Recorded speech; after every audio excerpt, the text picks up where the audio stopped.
here is my howa 22 long rifle, model 1100. It's got a Bushnell banner, 4x12x40 scope, 10-shot detachable magazine.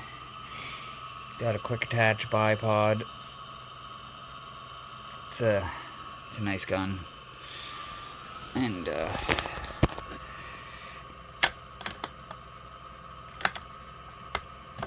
very smooth gun.